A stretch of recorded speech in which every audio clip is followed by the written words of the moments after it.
আসসালামু আলাইকুম। আশা করি আপনারা সবাই ভালো আছেন। অনেকদিন পর আমার পেঁপের খেতে আসলাম একটা ভিডিও করতে। আমার মনটা বেশি ভালো নাই, কারণ হইল হাইব্রিড পেঁপে করছি, কিন্তু মানে ফলনটা অতটা ভালো হবে না আশা করি, কারণ দুই সাইডে বাগান, মাঝখানে এই ভুঁইটা, এখানে দুই সাইডে আছে কালেক্টরের বাগান, তার জন্যই হয়তো এতটা ভালো হবে না। আমি পরিশ্রম কম করি নাই, আশা করছিলাম হয়তো ভালো হবে, কিন্তু মার্শাল্লাহ কতগুলো গাছ অনেকটা ভালো হয়েছে। অনেকগুলো গাছ দেখা যায় পেঁপে অনেক সুন্দর হয়েছে, আবার অনেকগুলা এরকম হয় নাই। এর কারণ হলো সাইডে কালেক্টরের বাগান আছে। আমার এই ক্ষেতটার পশ্চিম পাশে কালেক্টর বাগান, উত্তর পাশে মেহগনি গাছ,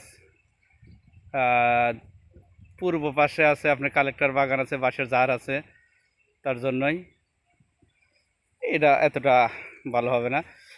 তারপরেও প্রকৃতির নিয়ম, সেটা মেনে চলতেই হবে।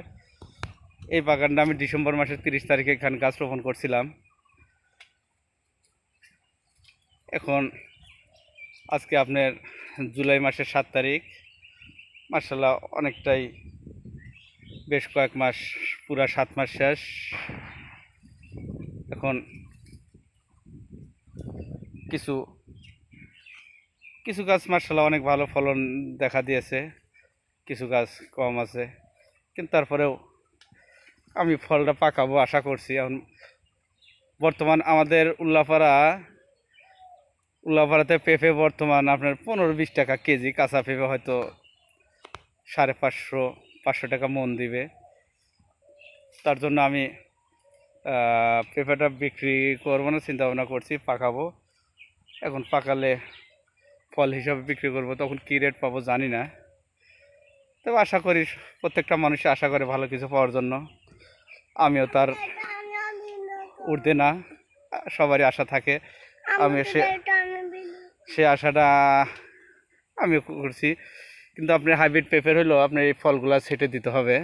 ফলগুলো ছেটে দিলে আপনার একটা জায়গায় আপনার অনেকগুলো ধরে। আপনি একটা রাখলে পারে অনেক, আমি যদি একটা রাখি বা দুইটা রাখলে আপনার ফল সেফ সাইজটা বড় হবে। তারপরে ফলগুলা দেখতে সুন্দর হবে। এই যে এগুলো ফলগুলো ছেটে দিতে হবে। এই ফলগুলো ছেটে দিলে আপনার সুন্দর, তা না হলে যে আপনার যখন এরকম সিবির ভিতরে এরকমই হবে। এই ফলগুলো আবার করে দেওয়া লাগে।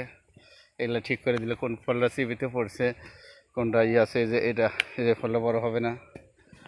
এইভাবে কালকে এই বাগানটার আমি এই যে নিচের ডাগরগুলা কেটে দিয়েছি, কারণ ডাগরগুলো কেটে দিলে হয় কি, আপনার ভিতর থেকে আলো বাতাস বাহির থেকে ভিতরে ঢুকবে, প্রবেশ করবে। ফলগুলো যা আছে ওগুলা সুন্দর বড় হবে। কোনটা? হ্যাঁ, ওটাও তো হবে, দেখো দেখো। হ্যাঁ হ্যাঁ, ওগুলো করে দিতে হয়। এই যে এটা আমার ছেলে, ওইটা আমার মেয়ে, ওরাও আমার সাথে কাজ করে।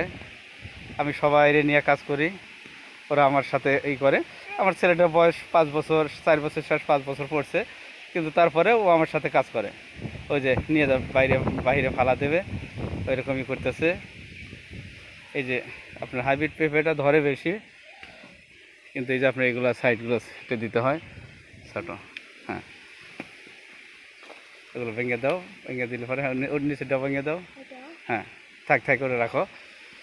এভাবে করে দিলে আপনার এই ফলগুলো আশা করি ভালো হবে। এটা হলো আপনার টপলেটি জাতের বাগান, কিন্তু হয়তো কিছু ভ্যারাইটিস দিছে, আমারে সঠিকভাবে দেয় নাই। এখন কারো না কারো তো বিশ্বাস করতে হয়, আমি তাকে বিশ্বাস করছিলাম, কিন্তু আমার কিছু এর ভিতর কিছু গাছ দিছে যে আমার এইটা আপনার টপলেটি হয় না। এই যে জাতটা, এটা টপলেটি হবে না। কী জাত হবে আমি সেটাও জানি না, কিন্তু এইটা আবার এই যে টপলেটি, এই পেঁপেটা টপলেটি, এই যেগুলো টপলেটি জাতের পেঁপে। এর ভিতরে কিছু ভ্যারাইটিস দিছে। তারপরে যা আছে, এখানে আমার 150টা গাছ লাগিয়েছিলাম, কিন্তু হয়তো অর্ধেক গাছ আমি ফলন পাবো, আর অর্ধেক গাছ মিস করছে। এই যে গাছগুলো দেখতেছেন, এগুলা এই যে এই যে পাশের ঝাড়, এই যে সব সাইডেই এখানে। তারপরে আমি ভালো আছি। পেঁপে চতুর কাছে এই যে এই গাছগুলো ফল সেট হবে, যে ফল সেট হইতেছে, এটা শ্যামার জন্য গাছগুলো অতিরিক্ত লম্বা হয়ে গেছে। আর পেঁপে গাছ বেশি লম্বা হলে ফল কম হয়, যত খাটো বা যত মানে খাটো থাকবে তত গাছটা মোটা হবে, ফলটা বেশি দিবে। তো আশা করি ভালো থাকেন আপনারা সবাই, আমার জন্য দোয়া করবেন। আল্লাহ হাফেজ।